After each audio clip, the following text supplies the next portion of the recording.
Hello and welcome to the We Recommend podcast, a movie podcast where every week we recommend a movie for you to watch and then come back here and listen to us discuss. I'm Jesse. I'm Jason, the blunderbuss. Time travel has not yet been invented, but 30 years from now, it will have been. This week we're covering Looper.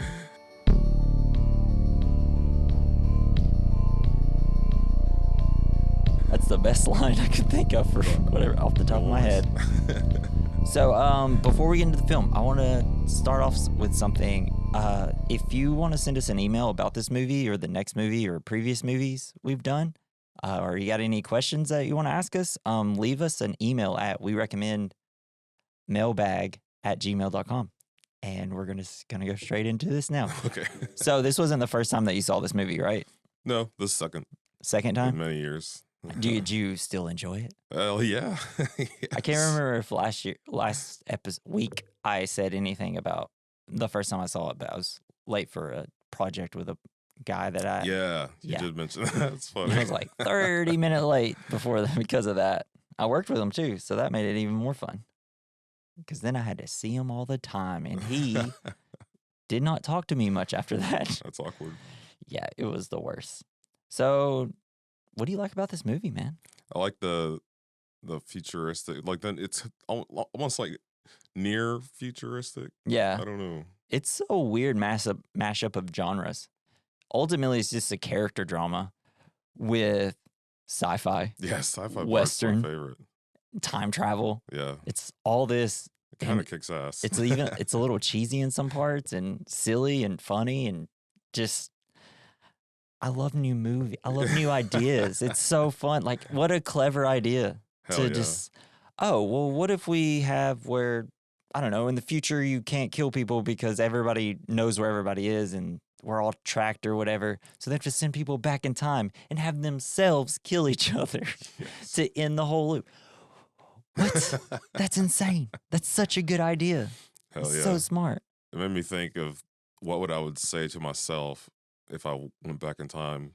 God, that's like my favorite scene of the movie. It's like a classic diner scene that you'd see like in Heat or any of these other movies, Thief, things like that. It's like, oh, the hero and villain meet. Oh, they're the same person. It's the same dude. But then, of course, they throw in Kid Blue to make it as like, well, there's technically a third guy who just sucks at everything. Love that guy. Yeah. So the movie is directed by Rian Johnson. You may know him from movies like Brick, House. The Brothers Bloom.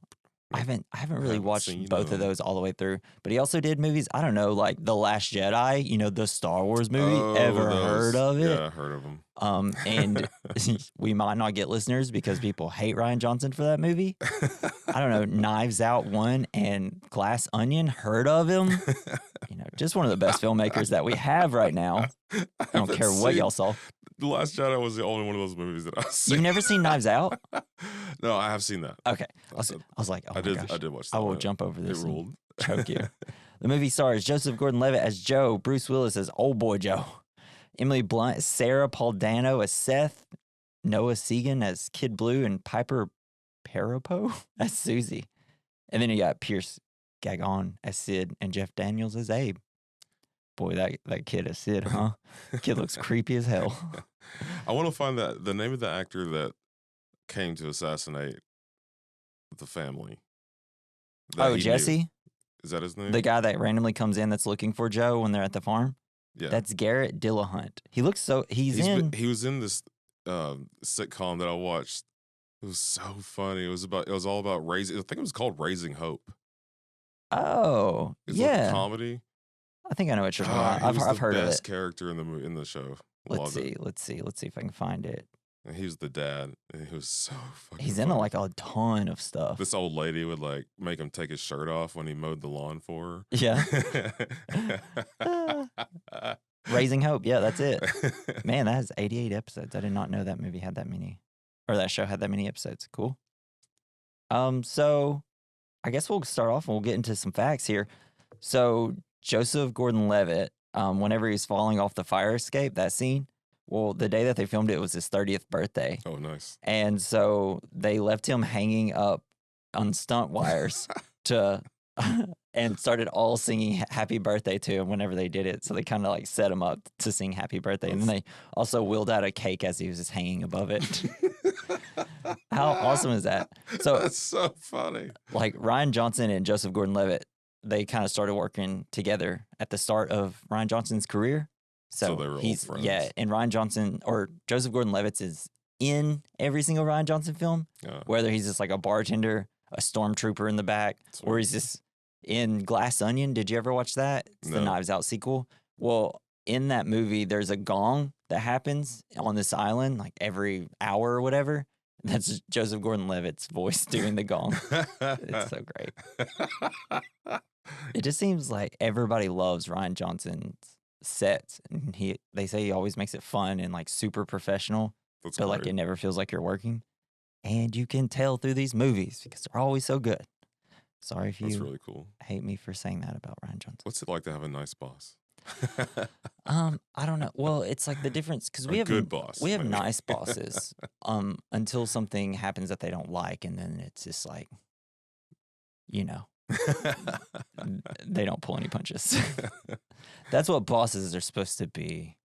We're just a bunch of millennials who don't like working in bosses. We just show up like Gabe just comes out of nowhere and shoots us with a Nerf gun. Like that'd be a pretty cool boss. This is a nice change. What he didn't know is that we also all brought our Nerf guns, and we're not taking it easy on them. So Joseph Gordon-Levitt was fitted with prosthetics and studied Bruce Willis movies in order to play young Joe. He was so successful that Willis recognized his own mannerisms in their scenes together. Do you agree with that or not? Did you feel Bruce Willis inside of Joseph Gordon-Levitt? I hope Joseph Gordon-Levitt did. I think they I think they tried to make him more like him, making like the white wife beater he was wearing. Yeah, that's totally a Bruce Willis thing. Yeah, definitely. And so I think they tried real hard, but I didn't really. What do you think of the prosthetic though? Because I know a lot of people push up against the prosthetic, but what are you talking about? Joseph Gordon-Levitt's prosthetic jaw and nose. Yeah, because he doesn't look like that at all. Oh well, I didn't realize. Do you know what Joseph? Yeah, here, let me show you a picture of what Joseph Gordon-Levitt actually looks like. He's got a smaller face. Yeah, he doesn't look anything like that. He doesn't have that big of a jaw. Okay. Joseph Gordon-Levitt. Yeah, I left my phone at home. My wife is gonna be pissed. That's what Joseph Gordon-Levitt looks like. Okay. Yeah, so it looks nothing like him. He doesn't really look a lot like him in the movie, but I do think Joseph Gordon-Levitt's performance in this is really great, though. Hell yeah. I thought it's like he almost gets there. He doesn't fully, but I don't know. Something about now they would just do CGI and it'd look bad, and everybody'd be like, that's CGI. And then there'd be podcasts about people being like, oh, it looked bad, but it wasn't that bad. And it's like, dude, it looks like a completely different head on an old man's body, you know? So, and like, I just like it. It's fun, you know? We did this all the time. 2 different people playing the same actor at different ages. So if you're going to do it, just do it. Like, we're all smart. We're not dummies. I mean, it was cool. I didn't even. We literally did it for 100 years in filmmaking. We don't have to keep doing what we're doing now. Like in the Mandalorian season 2 episode where they bring spoilers, very last episode of season 2, spoilers. When Luke comes in and saves Mando and the child and stuff, and it's Luke Skywalker, and it's like, hell yeah. At first it's like, it's not too bad. Then he turns a little bit. It's like, oh my God, that doesn't look like anything. It's like, just hire a new guy and just do it, you know? Like, we don't have to do this. All right. Anyway, so in the future, the Rainmaker's henchmen dressed in black overcoats and wide-brimming hats. During shots of Sid's boyhood room, a poster from Bad Bob, an action figure on his desk wearing the same black coat and wide-brimmed hats, can be seen. Because Sid is the guy that creates all the Gatmen and everything throughout the years. So it's like just a cool little thing. It's almost like Labyrinth, where you see all their toys at the very beginning, and then she goes into the world and you see everything that you see in Labyrinth. Ooh. So a reoccurring motif in the film is clouds, including clouds in the skies, cigarette smoke, the dust cloud that Joe uses to defeat Kid Blue, and even creamer poured into black coffee. When Sid kills Jesse, the blood also has a cloud-like appearance.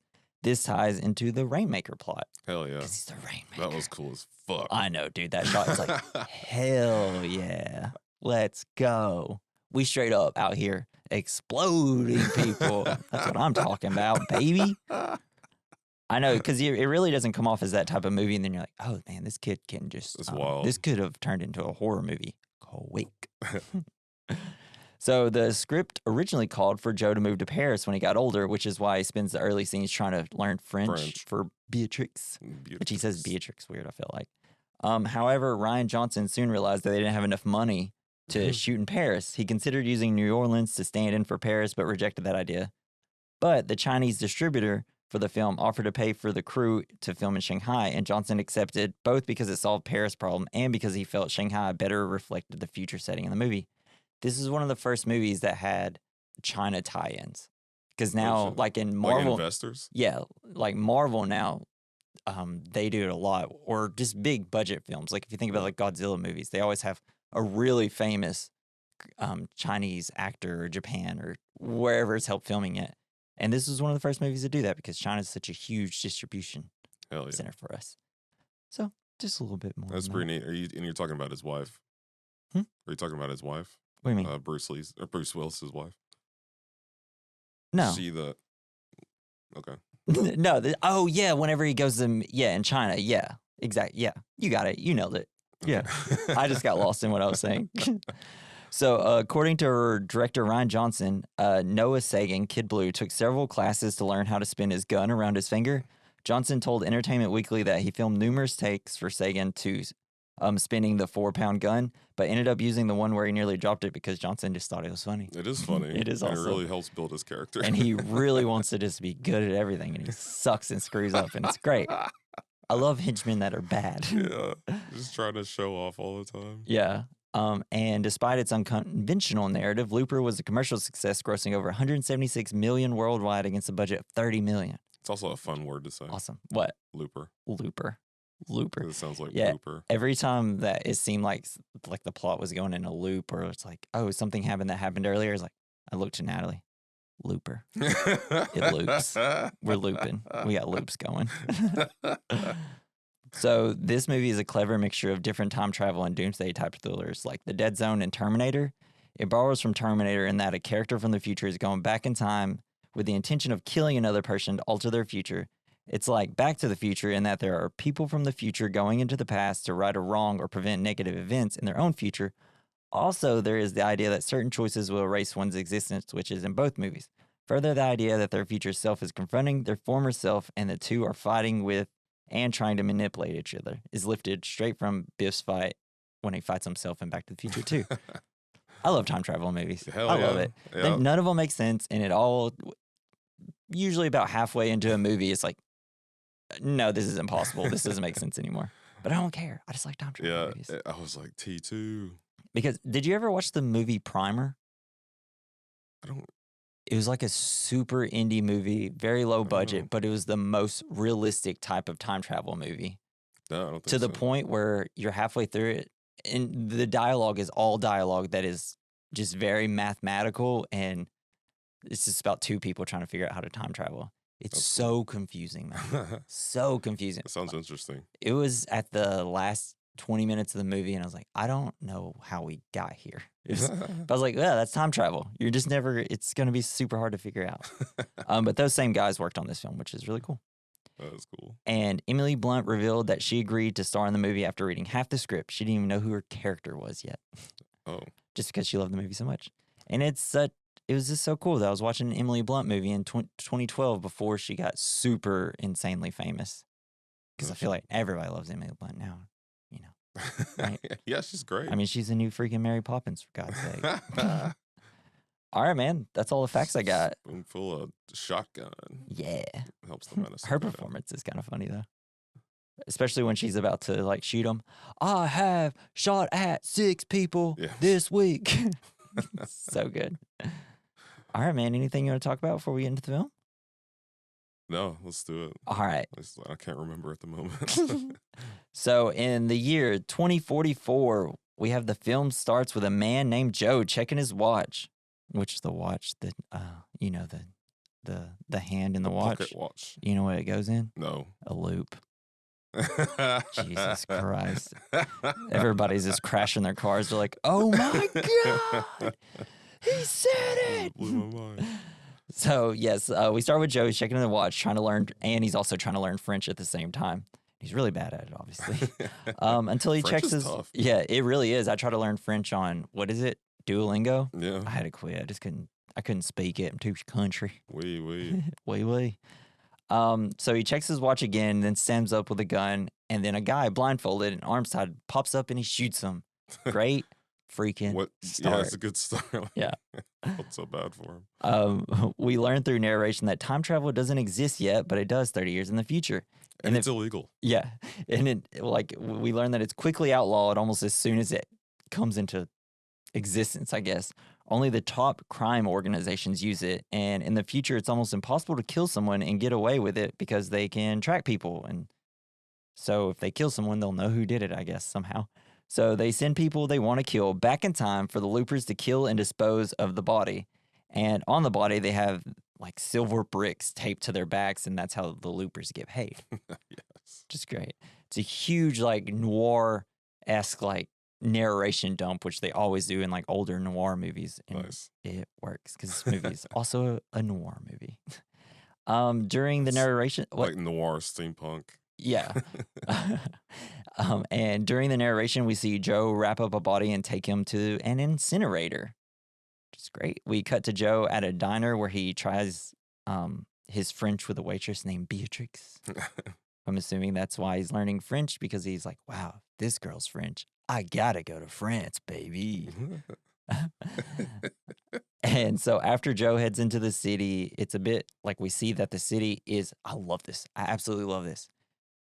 It's not completely unrealistic type of city, right? Right. In 2012, it's like, I mean, by now we should have like more futuristic looking stuff, but also having like the old timey like 2012 type of stuff still into the Yes. future, which was really nice because That was cool. you how could they see did it that. going too far with the futuristic stuff and be like, that's impossible by 2044.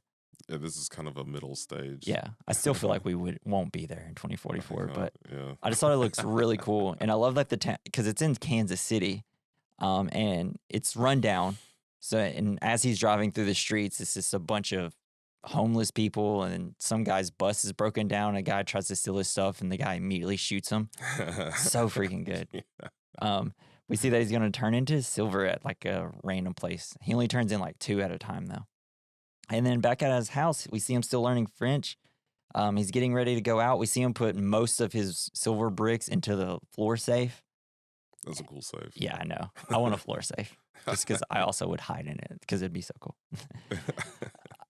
And so he's got out, he drives, and then we see him, he like pulls off a sheet off this old like 1990 It's like a Mazda Miata. Miata. Yeah. I Thing is, love this so much. It's like, this is the classic car. I don't blame him. I really love Miatas though. Miatas are such little cool, cute cars.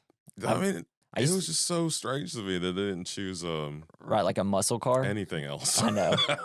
The guy must just really like 90s movies and just saw all his favorite movie It's stars convertible. drive Miatas. And Yeah. you probably can't find, like, they probably don't make new cars now. No, I mean, they're all at like this hover point. cars and stuff, and they look It's all silly. like like welded a bunch of garbage together. Yeah. And because we'll meet Seth soon, who has a hover bike, and I love that it just doesn't work. And I was like, oh, that's probably why Joe likes older cars. It's like, I know it will work. yeah. I know that I can just fix it if it doesn't work. Unlike this electrical floating hover car. It's like, how the hell do you fix this thing? Jet bike. Yeah, exactly. It was cool. So he drives an old Miata and he goes out into town. We meet Seth, who's yelling at a homeless guy, threatening to shoot him as he's walking close to him. He has a fancy hover bike and it won't start, so he gets a ride from Joe and they go to the club together. We see Seth making a coin float with his hand. We learn that 10%. That's one thing I think is really cool about this era. And I would be so jealous if I didn't have the TK gene. Dude, I'd be so pissed off. But if I did, I would flex it hard. Even though the all time. they can do is just float a coin in their hand. I know, but that's all you see him doing. I would use it for every fucking thing. Well, I guess that's all they can do. Oh. It's like, it was because he has this line where it's like, oh, we all thought we were going to have new superpowers, but it's all they can do is just float things a little bit above their hand, which is such a cool idea. I don't know, because you give someone telekinesis in a movie and you're like, yeah, everybody's going to be just pushing each other around. Instead, it's like, no, everybody got this mutation, but it just it's not that great. It's like all we can do is lift a few It's things. cool as That's fuck. it. It's like the evolution of humankind. Yeah. We learned that only 10% of the population have TK, but they can only slightly lift a coin, like I said earlier. They go in the back way of a club, and Joe meets this girl named Susie. He is wanting to spend the night with her, but she has already been bought out for the night because she's like a stripper / prostitute, I guess. She's hot. And you can obviously immediately tell that he's in love with her, and He's she's in just, love with the stripper. but she's just like, dude, I gotta work. Like, I have a kid, which we'll learn soon. Is it his kid? No, I don't think so. Okay. No. So a guy calls for Joe, and this is where we learn why they're called loopers. Loopers agree that in the future, they will be sent back to be killed by their younger selves. This is so crime syndicates can get rid of any trace that they worked with them. After they kill themselves, they get a golden payday and release from their contract, and they party. Until they're for 30 years. And they also get a golden shower, not just a payday. No, but that's a really cool idea.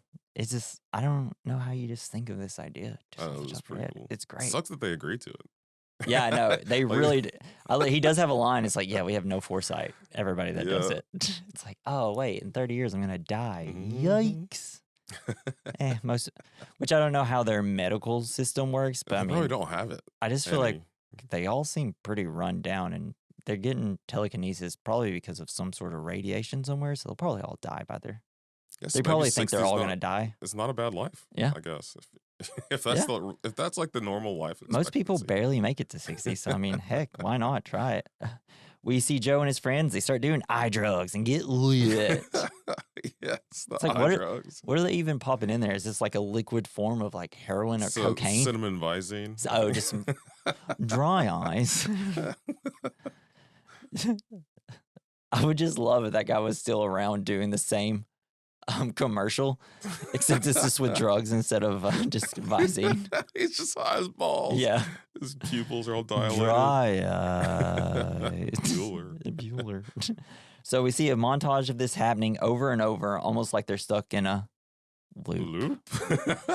We get some dialogue making it seem strange that so many loops are being closed at once, but it's just like, it seems like every night there's a new party for someone that's loop is closed. Getting loopy. Yeah. Then we cut to Joe sleeping. We hear it like desperate knocking at the door. But it's actually the window. It's Seth waiting at his window. He is in a panic. He says people are after him. We learn that Seth let his loop go. His older self was apparently humming a lullaby when he popped into existence. And that was the same lullaby that Seth's mom as a child would sing to him. Man, good so move. he immediately stopped him. This caused Seth to stop and look at him. Older him tells him that a guy called the Rainmaker is closing all the loops at once in the future, 30 years from now. Then young Seth lets his loop run and get away. And now Seth is in trouble. And it's so cool how they get him to come back. I know, it's so fucking cool. I know. Joe says he will give him some money, but he has to go. Then we hear the Gat men start knocking at the window. Gat man. Seth is pleading with him, but then Joe decides to hide him in his floor safe. Like, what if they killed Joe and they never found the safe? That guy's just kind of stuck in there. Yeah, just stuck in there forever. Yeah, that would suck. So we see some men with old-timey revolvers looking for him. They can't find him and take Joe to go see Abe. While waiting, we learn a little bit about Kid Blue, who is talking about his revolver. This is the guy with the revolver at the beginning that we were talking about.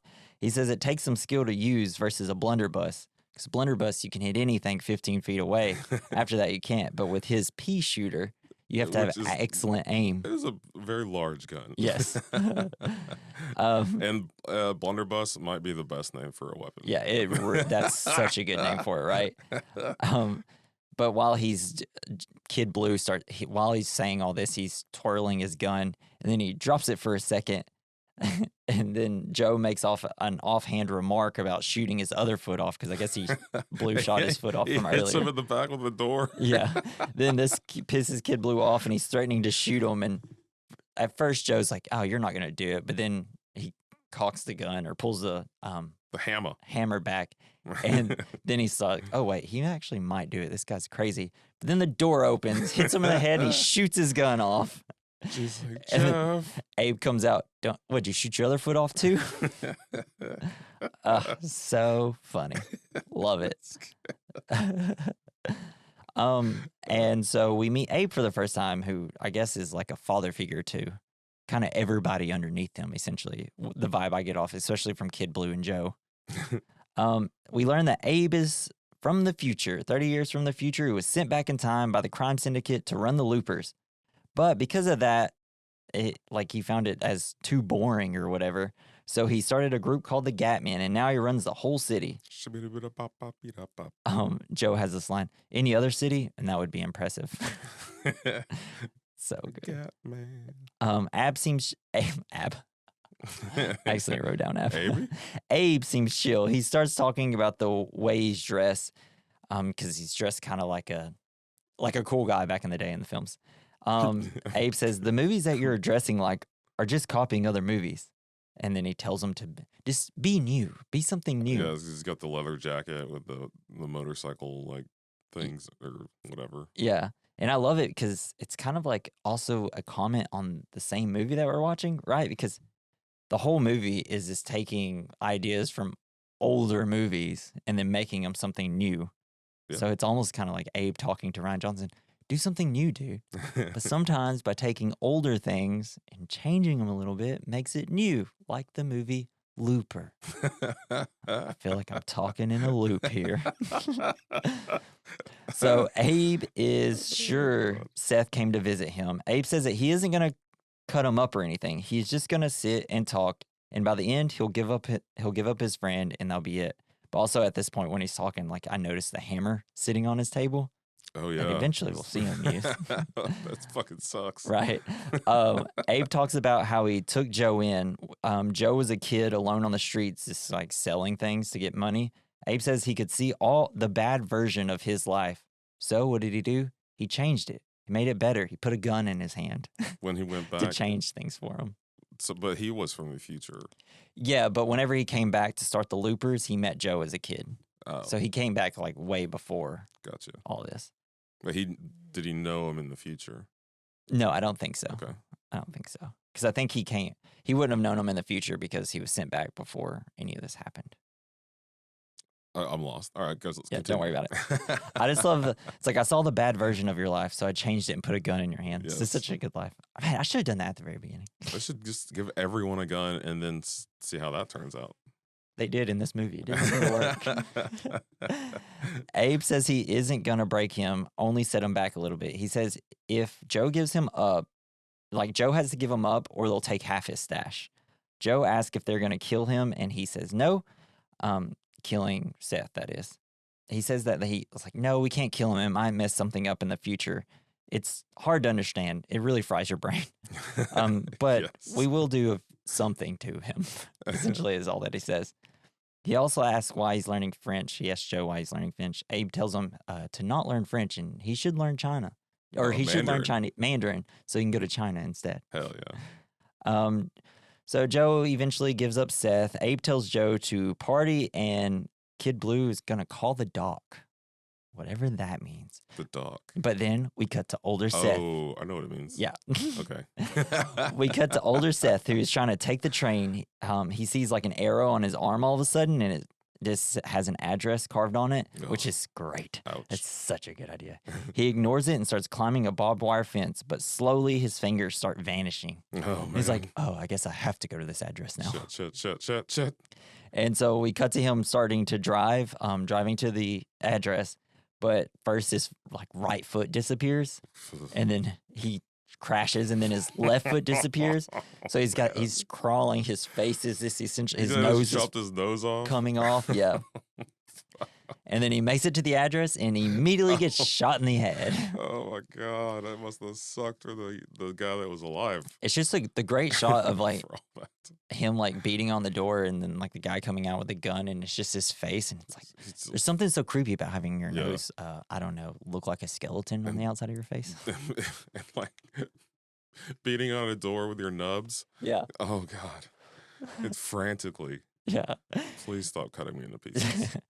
And in the background, we see young Seth on a medical bed covered in blood. And we just hear like the beeping, like the thing that helps your lungs bleed Right. or whatever. I don't know. Respirator. Respirator, yeah.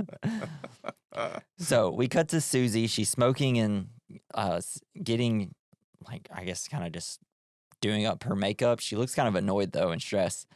She walks into the next room, and we see Joe laying on her bed. It's like, oh, yeah, this wet blanket's in her life right now.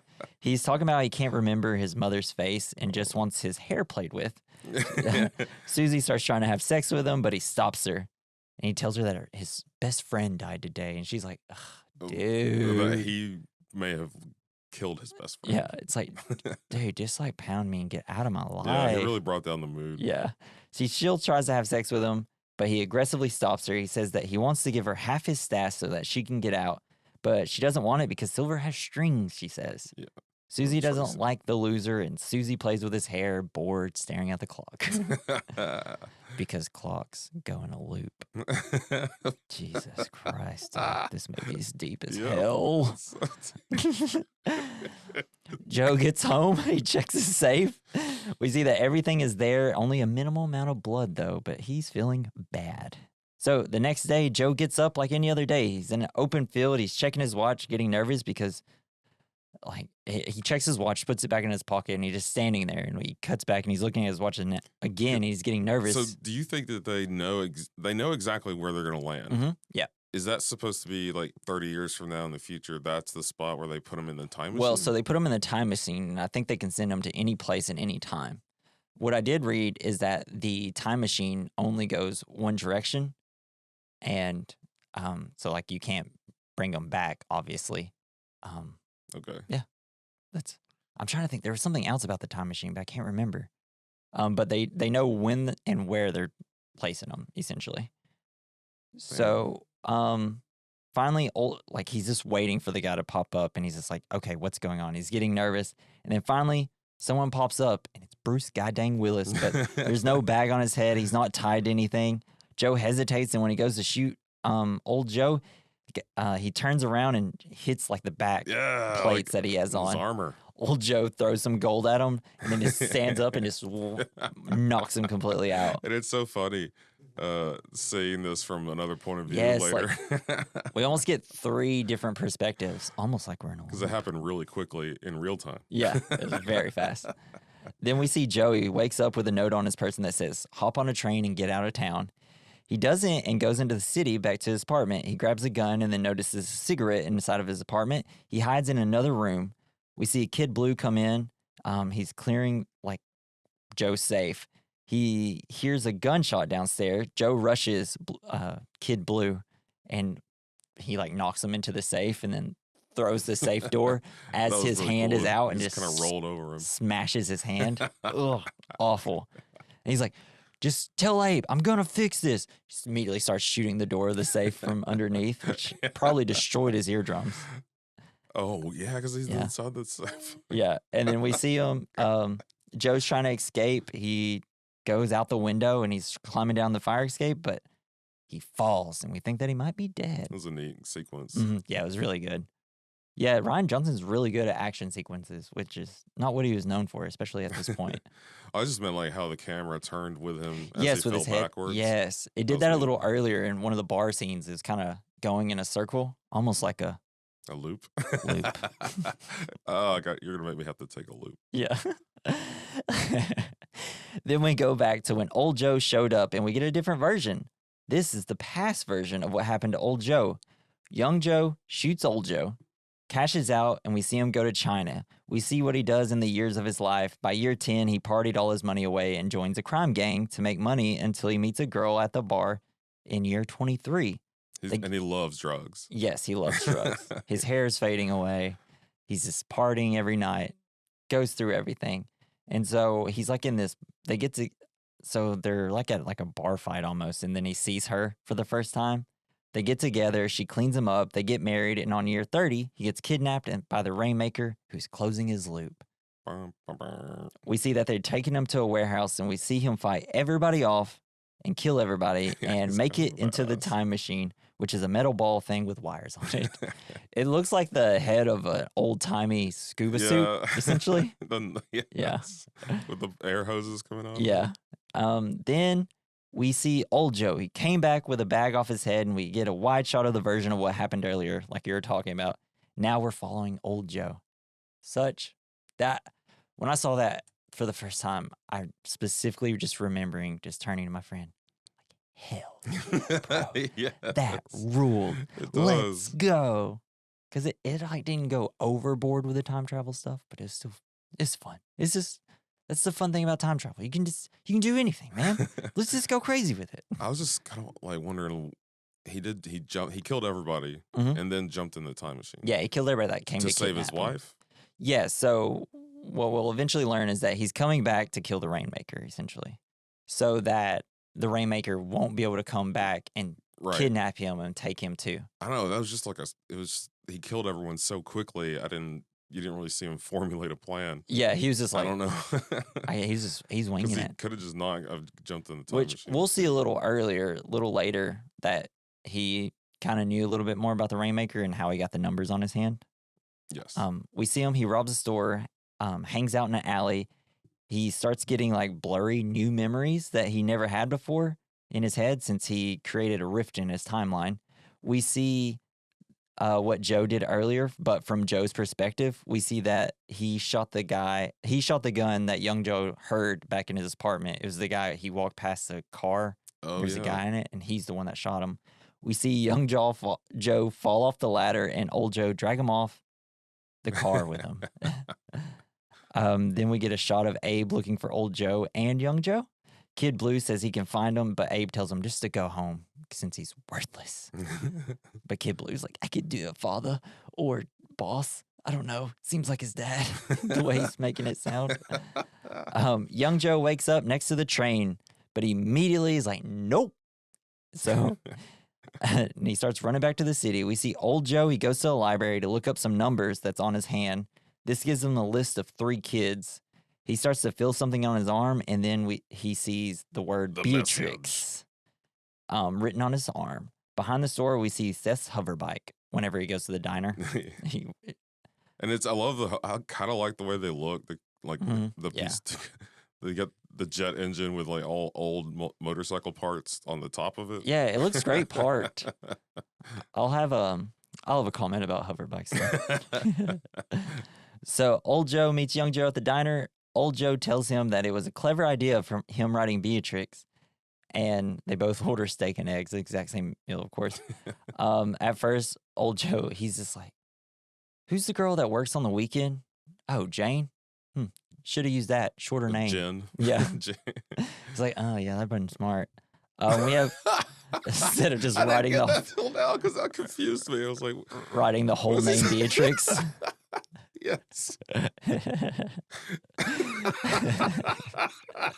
I'm an idiot. Okay. So young Joe tells him that we know how this is going to go. And then he has this long speech. It's like, so do what old men do and just die. Rude. Old Joe knows that he wants to shoot him and tells him to do it if he's just going to do it, but he can't. Young Joe wants to know how this is working in terms of talking about the time travel. Older Joe, it's like, I don't want to talk about time travel because if we started talking about it, then we're going to be here all day about it. All day talking about it, making diagrams with straws, which ends up happening in like most time travel movies.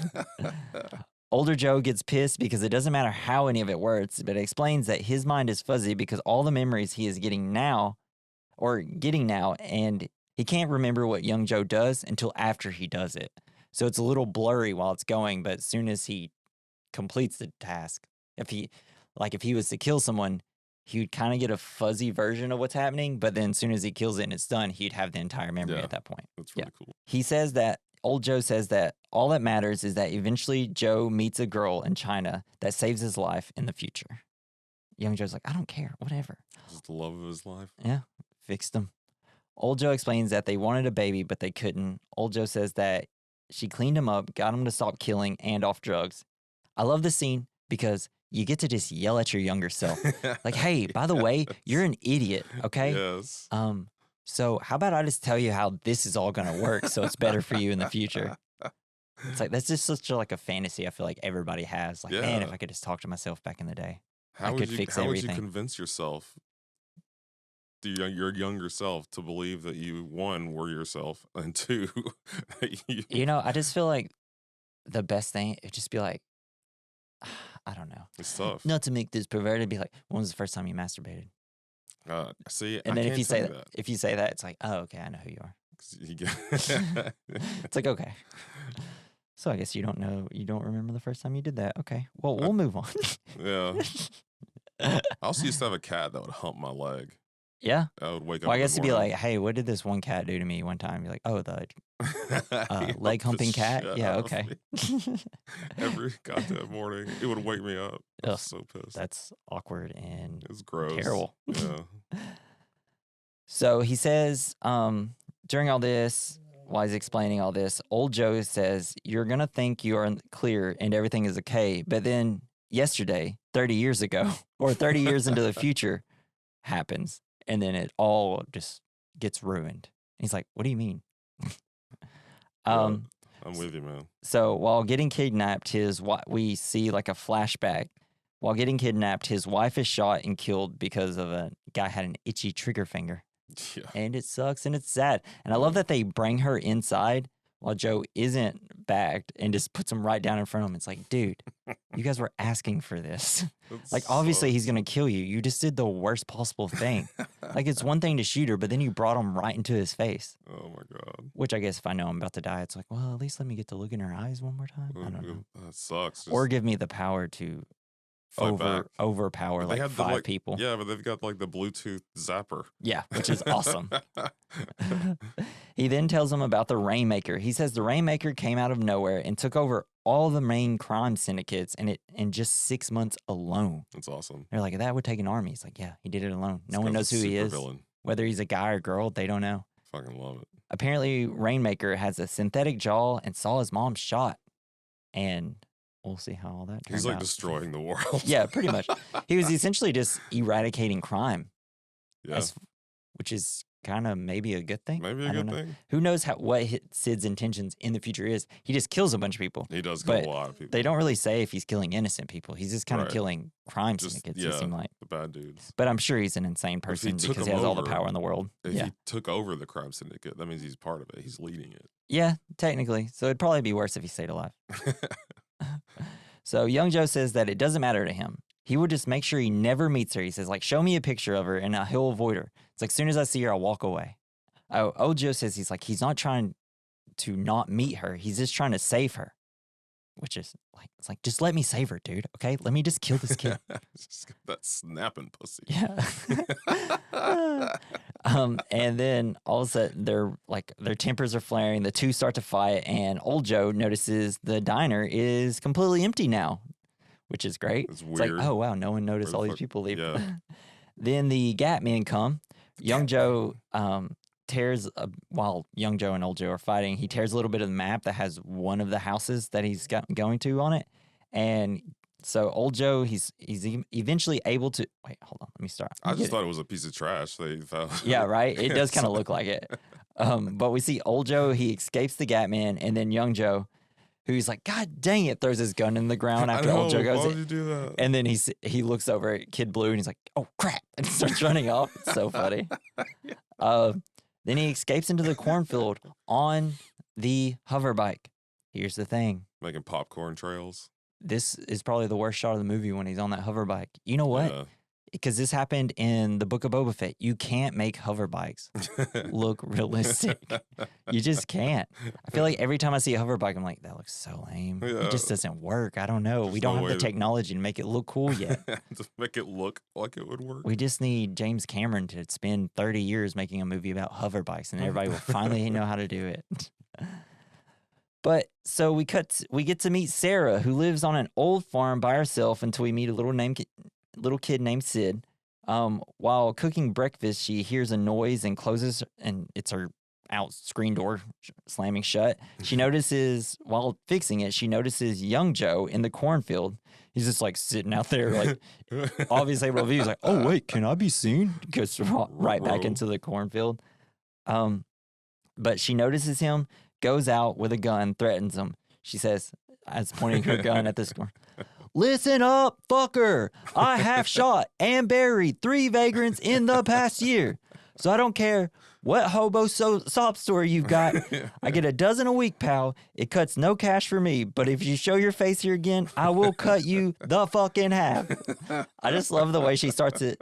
Listen up, fucker. I have shot and buried 3 vagrants. Yeah, she says it like every day, I feel like.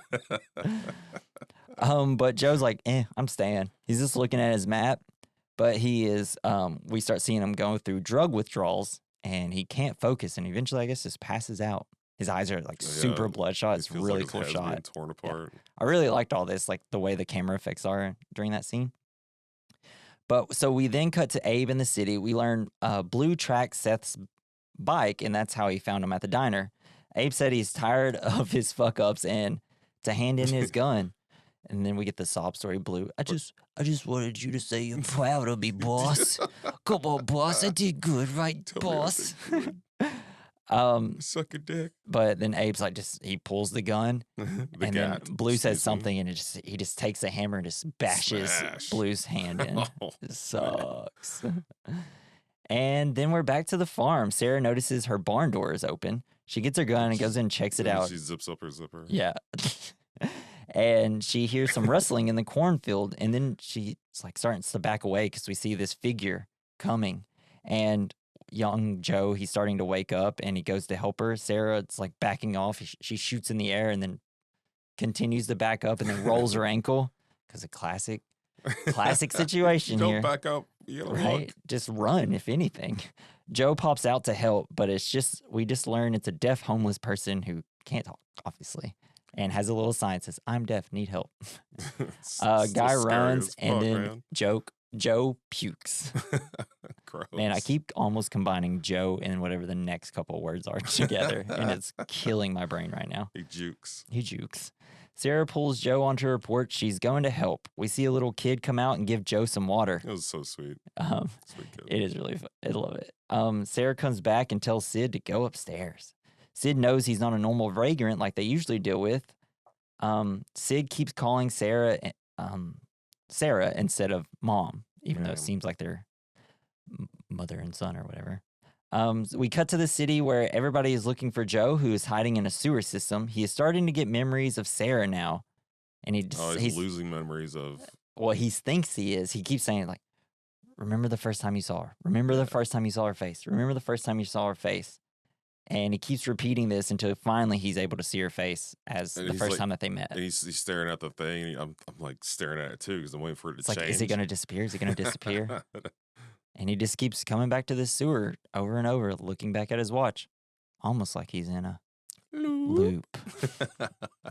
The next day, we see young Joe in the barn. He's handcuffed to like a gurney-looking thing. Sid wants to know if he is staying. Sid's talking to his mom at this point. Sarah says she just took him in to make sure he wasn't going to die, but now he has to go. Joe says he isn't going to go because he has to protect them. He shows her the map and she asks how he got that number, and he immediately shoots Joe. Because before this, she was saying, he's like, no, you're leaving, Sarah was saying to Joe. Joe's like, no, I'm not. He's like, yeah, you will, or I'll shoot you and get off the land. It's like, cut you in half. You're not going to shoot anybody. You're scared to shoot the homeless guy. It's like, well, you're just going to shoot in the air and hope I run? But like, as soon as she sees the numbers and knows what it is, it's like, how did you get this? And then we learn that she has like rock salt or whatever you call that. That's rock salt. Yeah, rock salt. Just shoots him right in the chest. Oh, that sucks. Joe tells Sarah the whole story now. She knows about the loopers, apparently. While this is happening, we see old Joe going to a house. We then see old Joe go to a house searching for a kid. Young Joe explains everything to her. We learn that the numbers are his birthday and hospital number. Sarah asks who he is, but like who's coming to kill Sid, but he won't tell her. Right. And she asks what he is going to do. We then see old Joe kill a kid. That sucks. Dang. That really sucks. Like, man, I was really on your side, Bruce, but dang, you know. I know. It went hard. But then what? He went hard. Oh, I thought you said you got hard. I was like, no. Yikes. I don't remember. That's but no, weird. I'm just saying Bruce Willis. Weird point for that to happen in this movie. So, weird point in his life to find out that he gets erections from killing children. Yep, that's yep. So, yeah. Old Say Joe so. runs out and is waiting to see if he's going to disappear or not, but he doesn't. He breaks down and has a memory of his wife. And this is the scene where we see it's just them two laying in bed, Old Joe and his wife. Yeah. It kind of reminds me of some of like how it cuts back in Everything Everywhere at Once to the other timelines. Oh yeah. And also the movie In the Mood for Love, which I'm assuming both Everything Everywhere All at Once and this movie took parts of because they're very similar.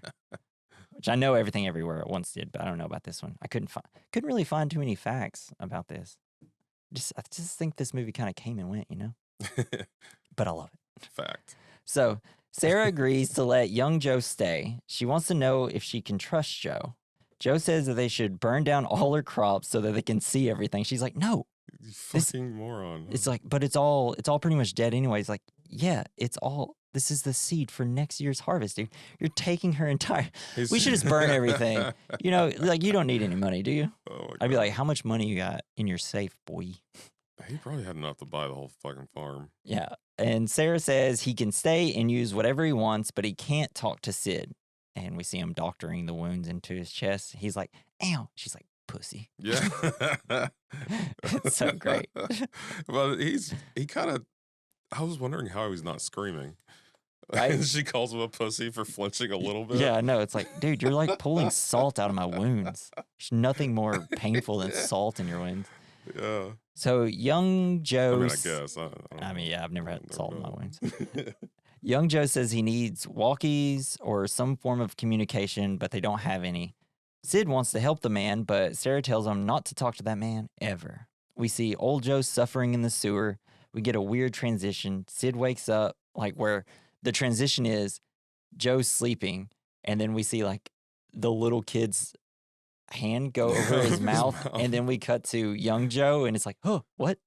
That was cool. And it's like Sid's just waking up Joe and shows him that he is making a communication device. This kid is fucking awesome. It's two frogs that one lights up if you press the other one. I had something like this. I had these two little frogs that like lit up whenever you press them. That's cool. I'm assuming I did, unless I'm just having like a false memory. Yeah, I don't know. be. But I remember thinking the same thing in 2012. I was like, I had some of those. That's interesting. Ironic that I had them since I'm scared of them. It's interesting that you're a liar. I might. I'm just kidding. I might be a liar. I have no idea. So Sid asks if Joe kills people. Sid is super interested in that fact and wants a gun like his. It's so that he can stop bad things from happening to the people he loves. Dang. Joe's like, I don't know if you're the Rainmaker yet, but I'm I getting think he kinda, those vibes. He's got a good feeling. Joe asks about his mom, but Sid says that Sarah isn't his real mom. Sid says that he couldn't stop his real mom from getting killed. It's very vague, and he calls Sarah a liar. Little douche. Yeah. He sucks. Man, he is a little kid. She was being a good mom, though. Yeah. I mean, he's just screaming liar. I mean, kids have tantrums. Yeah. We'll learn eventually why he doesn't trust her, though. So we cut to old Joe running. Blows up the room, right? Yeah, right. We cut to old Joe running from Abe's men. Blue is listening in on Abe's men's walkies, though, and now Blue knows where everybody's at. Young Joe says he made a communication device, but Sarah sees through it. Joe admits Sid woke him up and made it for him. He's Yeah, smart he's kid. not smart enough to do that. Joe confronts her about being Sid's mom. We learn that Sarah's sister took him in after seeing how Sarah was living, because she was just kind of partying every night in the city. But we learn that somehow she died. Joe's all pushy about it. She yells at him. And Sarah is then... and then after all this, it's just kind of blowing up where she's just like, shut up. And then we cut to Sarah is then teaching Sid math on this like little cool board thing. Yeah, it's like a times table. Yeah. I was like, oh, that's cool. I wish I had one of those. Sid just wants... You want to do multiplication Well, tables? no, back in the day... I feel like back in the day, that would have been a really helpful like tool. I don't know. Yeah, it would have been. It's kind of neat. Yeah. So we see Sid. He just wants to help Joe. Sid starts pushing back and not doing the schoolwork properly. Sid and Sarah start yelling. Sid yells that Sarah is not her mom and starts yelling liar. And then everything in the room starts like moving just slightly, like there's like a huge gust of wind came in. Yeah, man. Sarah runs out and hides in a safe to protect herself. The gun safe. I think, those big ones. Oh, I just realized. I had a friend in high school who had his dad had one, and he had gold coin. It was full of gold coins, like a goddamn pirate and guns and shit. I bet all of that got sold after he passed. He's not dead yet. All that's going to be sold after he passes. I think it's probably going to be split up between the kids. Yeah, I would assume so. And that'd be so cool. Or maybe they'll kill each other. Oh, hey. Oh, I didn't know this. My mom secretly had a bunch of gold coins. You know what? If you had a bunch of old coins or gold coins, mm-hmm. you could be like, whoever loves me the most gets them. Yeah. So y'all have 30 years to prove that you love me before I die. Keeping tally. Yeah. So Joe hears all this from outside. After Sid falls asleep, Sarah's going in and holds Sid, who apologizes to her. Apologizes. I said that weird. Oh, I just realized, like, she went and hid in the safe to protect him, just like Joe protected Seth in the safe. In the safe. Keeps you safe. Wow. It's like we're in a loop. or the butterfly effect. Yeah. So we see old Joe is scoping out the next kid, and we see that it's Susie's kid that Joe knew from the past or the current, present, whatever. he like we see him staring at her through the window. It's real nice and creepy. Super creepy. And see, this is what made me think that it was his son that he was about to kill. Oh, gotcha. No. Okay. No. She probably has no idea. Yeah. That's terrible. I mean, it could be his kid. We don't know, actually. Yeah, I mean, that's what no one knows. Because he obviously had a hard time killing the first kid. Yeah, right? He's going to do it again. I think it just felt like it's going to get worse. So we're cut back to the farm. We hear knocking and see the frog lighting up as she goes downstairs. This is Sarah hearing the knocking. It's a Gat man named Jesse, just like me. We learn that he's canvassing the area. Sarah's super sketched, and she's like, he's like, just can I have some water? I've been out all day walking between empty farms. She's like, all right, I'll get you one. You can go away. Yeah, you can take the glass with you. And he's like, ma'am, I'm going to have to search your area, okay? He really loves his list. Yeah, he does. And he asks if she has a husband and a kid. She tells him that they're both in town together. He's starting to look through her house. Young Joe goes into the house just in case something goes wrong. While talking to Jesse, behind Sarah, we see Joe hiding behind the couch. And then all of a sudden, we start seeing Sid walking down the stairs. Fucking psychopath. Sarah's like, God dang it, what is going on, dude? Just stay upstairs. And which is really smart on Sid's case because he's going to go upstairs.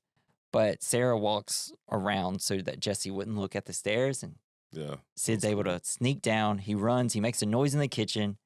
And then Jesse goes to run to see what that was. And then Sid runs out and takes Joe they go into the Harry Potter hideout closet. Into the front yard, which is really cool. And I want one. Yeah. But Harry Potter wishes he had one. Yeah, right. Exactly. Couldn't go anywhere. Joe explains that Jesse is a good guy and won't hurt his mom. Sid asks about Joe's mom. Joe says that his mom gave him up. His parents were both junkie or vagrants and sold him to a panhandle gang, but he was able to escape that. He explains that all he could think about was killing those men that she gave him away to. Sid is taking the wrong message from this and he says, wow, so why didn't you do it? You should do it. I would love to hear about you killing people.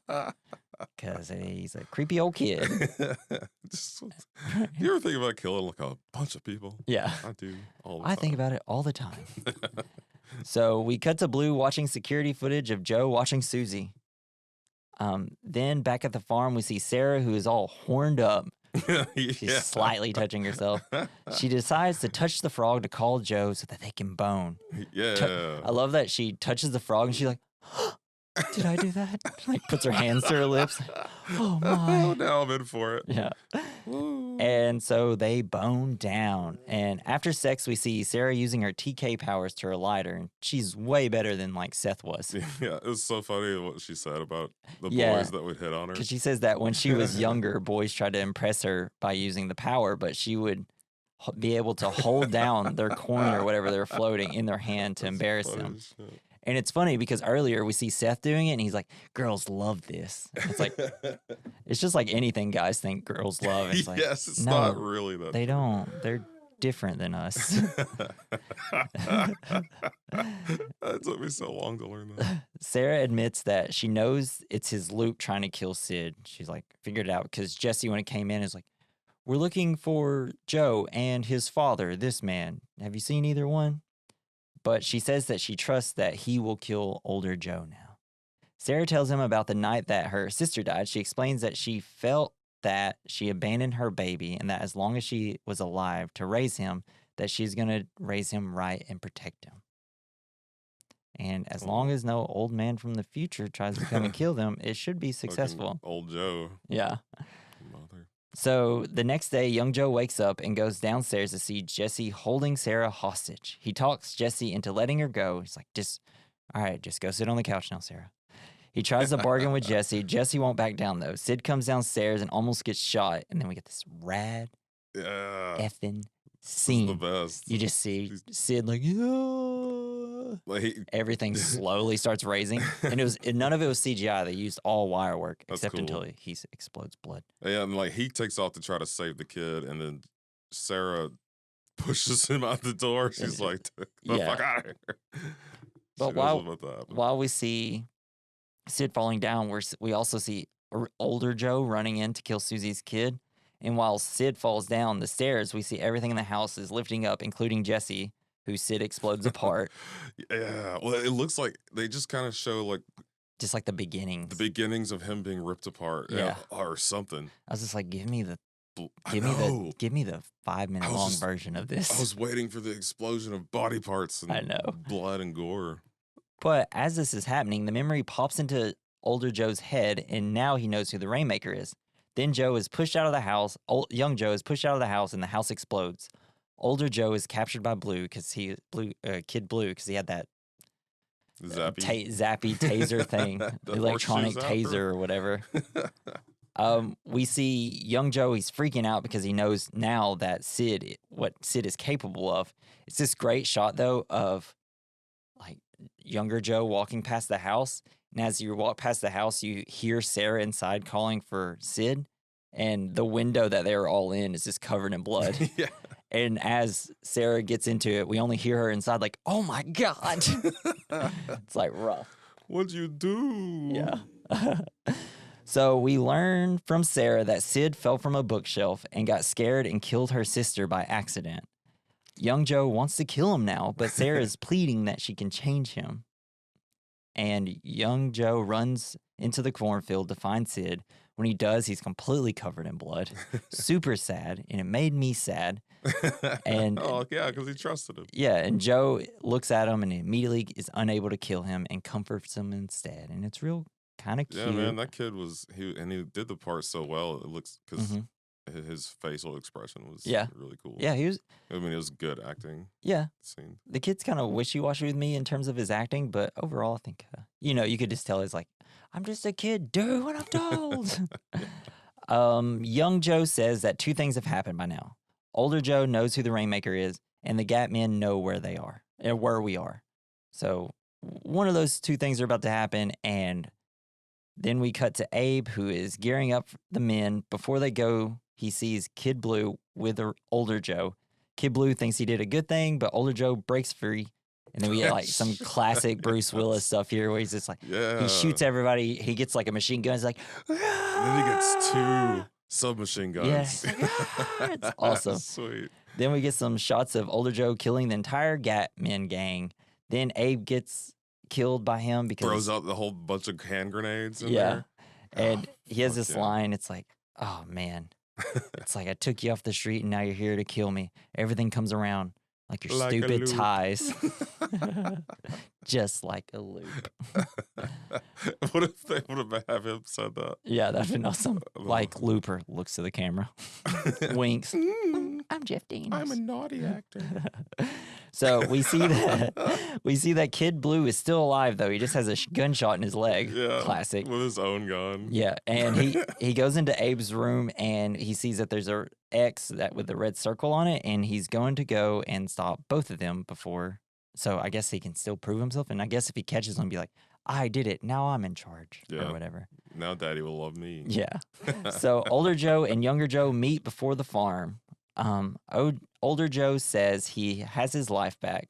Nobody is coming for him now, and because he throws him like a gold bar to young Joe. He's like, everybody's dead. You're good. Just get out of here. I'll kill the kid. But yeah, he says that he wants to kill the kid. Young Joe just won't let it happen, though. Kid Blue shows up whenever younger Joe is just starting to try to kill older Joe with Yeah, the it just blunderbuss. comes out of nowhere on his bike. Yeah. That's cool. And typical fashion, Kid Blue sucks and gets dead. Yeah. Because it was a really cool idea of younger Joe just shooting the ground Yeah, to cause a bunch of, that was kind of a cool scene. like a little dust cloud. Yeah, And was able to get the upper hand. He drove right through it. Yeah, it's like, dude, come on, just back up and wait for the dust to clear. Yeah, just stay far away because he can't get you. Yeah, exactly. Stay 10 feet can away. Take shots at him from 30 yards away. Exactly. But this allowed older Joe to escape and go after Sid. That was cool how he got him back, though. He was waiting in the cloud and he shoots. Yeah. And then as he drives by, he just shoots his head. Yeah, he's just gone. He's like the bike comes out. Like, yeah. I wanted to see his head explode. I know his head is all over the place, I'm assuming. So Sarah and Sid, we see him leaving the farm, but older Joe is blocking the way and shooting at them. When things get tense, Sid uses his TK powers to flip the truck, but we still see older Joe coming. It's kind of Terminator-esque. Yeah. I don't know if you got that vibe when he's just shooting and the car is coming next to him and he like doesn't care. It's very good. Kind of a dick move to flip the car that way, though. Yeah, come on, Sid. Sid. It dumped out everything in the back that she had packed. Hey, how about Sid? Just turn the car around and force it to drive the other direction. Really could have just drove the other direction. I don't know why we didn't do that. So Sarah and Sid are making a break for the cane fields. It's like you couldn't find a closer thing to run behind or something. That's the only thing, but it wasn't even there. Yeah, it was like across a different field. Yeah, you had to go through the cane field that was, I guess, plowed into the cane field that hasn't been plowed yet, I'm assuming. So we have older. Let's talk about agriculture. Yeah, let's talk about agriculture. So, FMLA, did you do it? That's not what you think. Future Farmers of America. That's the FFA. FFA. Future Farmers of America. Uh-huh. Okay, so old Joe shooting at Sid hits him in the face, causing maybe that's why he has a synthetic jaw. This causes him to freak out, and all the grass starts to raise in the field. Yeah. He then lifts everybody up in this huge TK shockwave, even blows young Joe, who's driving in a truck now, off the road completely. It's like essentially just like a huge hurricane. And then you see all the silver spill out of the truck. And like all he gave him was one gold bar. I know, right? He had all that silver. It's so crazy. What's he gonna do with it? I don't know. It's just like, I mean, maybe he was just throwing that into being like, look, way more in here. So you're good. Just run off, young Joe. But both Sarah and older Joe are being lifted up. But before he explodes them, he starts to hear Sarah telling him that it's okay and to calm down and everything's going to be fine. It's just great because it's a shot where he's just focusing on older Joe. And then in like the sound, you just start hearing Emily Blunt's voice, and then it just pans over to her. Beautiful shot. It's great. What's that movie with Matt Damon? It's not your fault. It's not your fault. Oh, yeah. It's that movie. It's How do we? Good Will Hunting. Yes. So, but after all this, they're all sat down by Sid. It doesn't stop older Joe though. No. Sarah tells him to run into the field and get away. Young Joe gets up to stop him, and then young Joe sees everything all happen. This is what Joe says. Then I saw it. I saw a mom who would die for her son, a man who would kill for his wife, a boy angry and alone, laid out in front of him, the bad path. I saw it. The path was a circle, round and round. Like a loop. And Joe decides to turn the gun on himself and shoots. Blammo. So I changed it. Hell yeah, that was so cool. Old Joe disappears. Sarah calls for Sid. Sarah tells Sid that Joe had to go away. We get scenes of Sarah taking care of Joe, and Joe goes to sleep. No, Sid. We see scenes of Sarah taking care of Sid, and Sid goes to sleep. Sarah goes back to Joe. She closes his watch, closing the loop. Then she runs her hand through his hair, just like she wanted. And we get like this great shot of them. And then the final shot of Sid just sleeping, and then the end. Bro, when he turned that gun on himself, I was like, no. When I watched it this time, I completely forgot about it. Yeah. And I was like, how does this end? I cannot remember how this ends. And then he starts doing the monologue. I'm like, oh, yeah, it kind of hurts me, this ending. What if instead of just disappearing, that Bruce Lee turned into like a pile of bones? Like, I wish it was this slower, like he just starts melting or something. I'm melting out of time. Time melting. Time melter. Man, I just love this movie. Somehow it puts all these genres together and just makes it work. That was fucking cool. It's almost kind of, it just keeps going. It's like, I'm going to force all these genres to work together. But it's just because it has a good, like, the characters are good. The story of the characters all are just done well. And because of that, you can have all these wacky things happening, and it's okay, and it it's still works. believable for the most part. Because you could have done this normal. You could have just made a noir gangster film or whatever that's all just about this. I mean, essentially, there are probably like 1,000 of them out there. But what he did, he watched something old and made it new, like his goddamn like wardrobe jazz, or whatever. like movie jazz. But yeah, so we're gonna hop to our new our categories. We got the good, the bad, and the ugly, and the fine. The good is what we liked best about the movie, whether it's the ideas, the scenes, the acting, a quote, whatever. Then you got the bad, which is what you didn't like about the movie. The ugly, something that didn't age well, and the fine, something that did age well. Should we change the fine to the pretty? Sure. The ugly and then the pretty. Or is that stupid? I feel like I'm going to say pretty. Let's just try it out. So our category, the good, the bad, the ugly, the pretty. And the pretty. I don't know. I'll think about that one. So what do you got as the good? The weapon, the fucking blunderbuss. I love it so much. Rolled. I kind of wish there was more like pirate shit. Yeah, but I do love all. I kind of just love weapons in movies. Kinda. Yeah, man, it was fucking sweet. It just I don't know. The mashup of all the different the different genres was fucking great. Yeah, I had the good original ideas, Joseph Gordon-Levitt's performance, and just classic Bruce. Yeah. We're getting a classic Bruce Willis performance there's before not, like- all his performances were bad after this, essentially. Yeah, is this like right before he started going downhill with his brain? No, because that was like a year or two ago when that okay. really started happening. He just kind of quit caring about acting, I think. He's there to make money now to act. Yeah, I guess. But anytime he shows up with like a real director who can get a performance out of him, it's amazing. Yeah. It's amazing. I always loved him. So what do you got about the bad? What's the bad for you? Bad. Got anything? I know drugs are bad. Okay. Yeah, drugs are bad. Okay. These eye drop drugs. Yeah, they're real bad. It sounds cool as hell. Yeah, it does sound cool. It's like I've taken LSD in drop form on the tongue. So your bad is that drugs are bad, but it's so cool. I guess. Drugs. The bad is that drugs are so good. I hope no kids are listening. The bikes were stupid. Yes, that was mine. The bad is hover bikes. You just can't make hover bikes look cool in film unless you actually just make a real hover bike. It's just something about the movement of hover bikes is so unnatural to our look, like the way it looks. Yes. Because they all kind of look, they're small and dinky. Like the only time like a hover bike works is in Star Wars, Return of the Jedi, when they have super theirs. long and But even that, you can see the jankiness of it. Yeah, it's janky. But It's hard. I don't know. It's tough. Still cool. I love those things in the video games. So, what do you got for the ugly? I guess child murder. Even though it's totally necessary for the film and it's cool and awesome, in the film, it makes the film. Wow, cool that's and awesome. But my ugly is that you just said that. You ever say something and immediately try to take it back? It's like, and whoops, shouldn't have said that. What do you do in that situation? Do you just stop? You just edit it out of the podcast. Go walk out of the room. And, yeah. I'm leaving and you'll never see me again. Child murder pack. So for one of the uglies, I have Rian Johnson, If You Hate The Last Jedi. For the fine, Rian Johnson, If You Like The Last Jedi. Because essentially, if you didn't like The Last Jedi, you almost don't like any of his movies just because toxic fandom. But also, if you like The Last Jedi, like I'm one that does, I will die for that man. And I don't even know why. It's like, whatever. It's just a movie. Yeah. But I don't know. That's how I feel about it.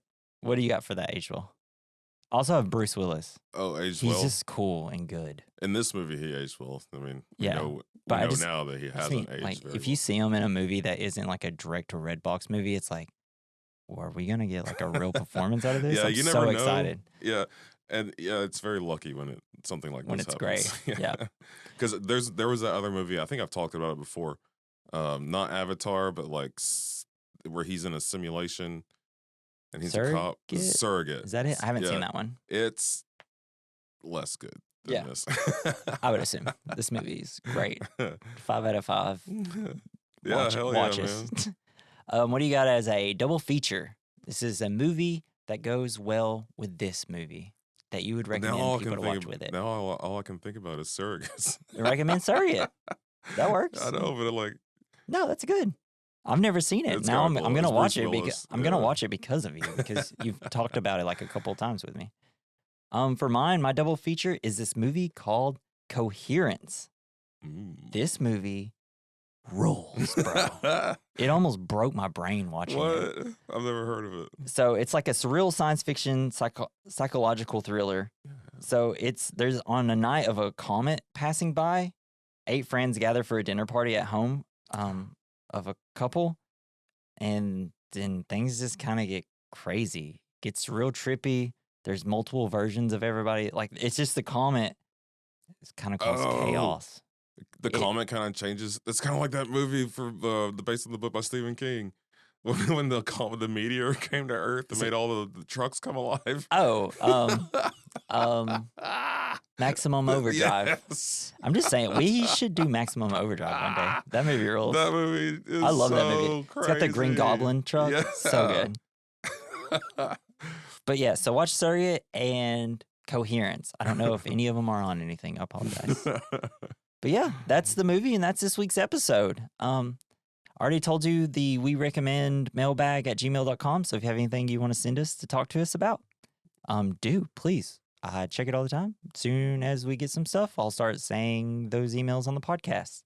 And if you want to follow us on social medias or want to listen to it on another platform, you can follow our linktree /we recommend podcast. And that's this episode. Next week, we're going to be covering the film The Edge. Never seen it. Jason has. He loves it. Can't wait to watch it and talk about it. And then, other than that, it's got bears. It's got bears. Hey, watch for them bears. Gooses. Hey, boo-boo. Let's go kill. Yeah, they're... Is they're not nice. Baldwin in it? Alec Baldwin is in it? Alec Hey, Baldwin. boo-boo, there's an Alec Baldwin. Well, okay. And the dude from Hannibal. Anthony Hopkins? Yes, Anthony Hopkins. No way, I didn't know that. It's real Anthony and Alec heavy. Cool. Can't wait. 2 great actors. So we will see you next time. This has been the We Recommend podcast. I'm Jesse. I'm Jason. This time travel crap just fries your brain like an egg. Yes. See you next week. Bye. Bye.